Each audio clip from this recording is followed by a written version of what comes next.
most likely service jobs, retail jobs. So we're losing the high-paying jobs and gaining, some low-wage jobs.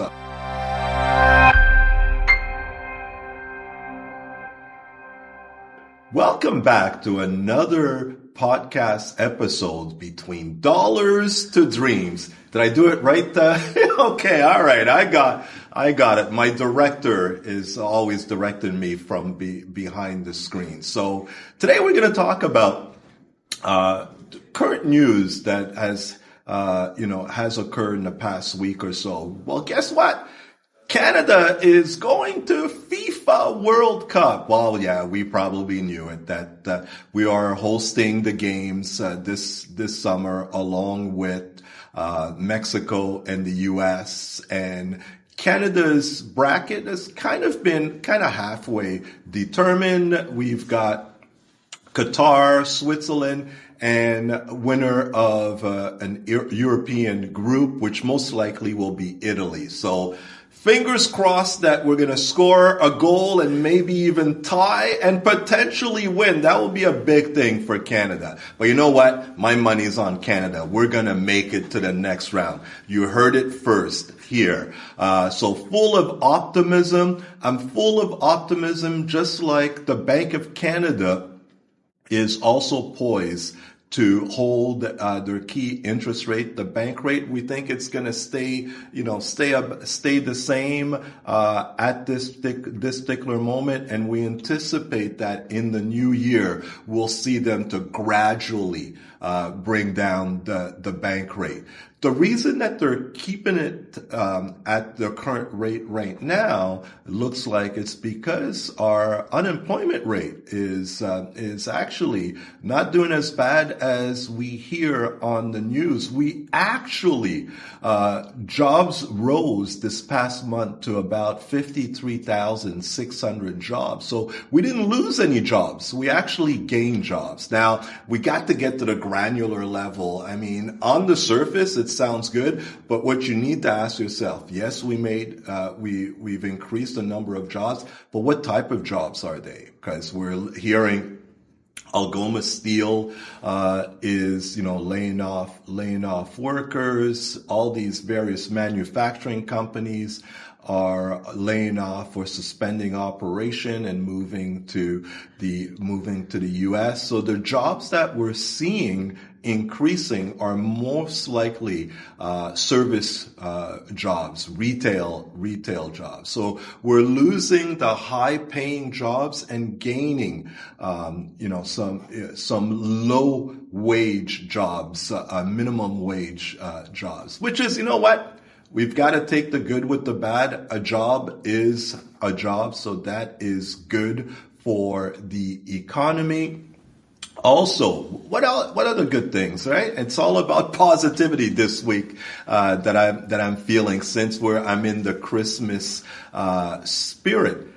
Bank earnings came out, and guess what? Big surprise. Bank profits, again, all the banks showed that their profits exceeded expectation, and as a result of that, they've increased their dividends that they pay to their shareholders. So my saying, if you can't beat the banks, then buy the banks. You can't do poorly with bank stocks this past year, and hopefully they're on a trajectory to continue to grow as their profits grow and their dividends also grow. Okay, on the not so positive side, we're anticipating that next year Canadian families are going to spend about $1,000 more in groceries. I know one person who's here who will remain nameless. I'm not going to point names. Probably the groceries are not going to increase by $1,000, probably by $2,000 next year. But you know what? Let's stay positive. I'm not going to name names. You know who you are. So that's inflation. rearing its, kind of ugly head. We're kind of seeing what the tariffs are probably going to do when it's fully cemented into our economy. So grocery prices may be one of the ones that will be fully impacted. Staying again on not so positive news, we're seeing that Air Transat are poised to be suspending flights. They're kind of having an incremental suspension towards their flights. So what does that mean? Well, two things. I'm never I'm not gonna talk negatively of people who are looking for, better wages, better standard of living. So I'm all for that. But as a consumer, if you were thinking of, flying over the holidays, you may want to make sure that your credit card or your credit card has trip interruption or trip cancellation insurance, which will help you during those times if Air Transat was going to cancel some of their flights. If not, hopefully you've got that type of insurance in your group plan, or even you've purchased it when you bought your airline ticket. So you always want to be having kind of an emergency just in case something happens. You've got kind of the right insurance to make sure that you're fully covered, yourself and your family, because flying nowadays it's not cheap, right? So you don't want to lose out on that. So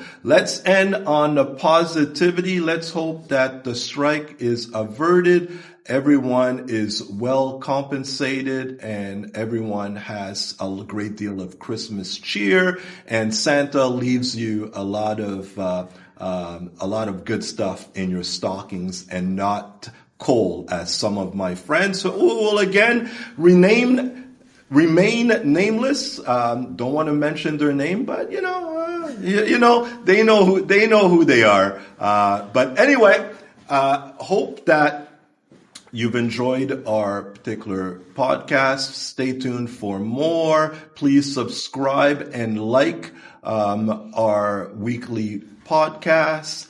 And kind of if you were thinking of getting a head start on 2026, please speak to an advisor and please start planning now so that you would have a better 2026 than 2025. So you would take advantage of all those good bank earnings. So like and subscribe to our channel, and we'll see you again next week. Bye.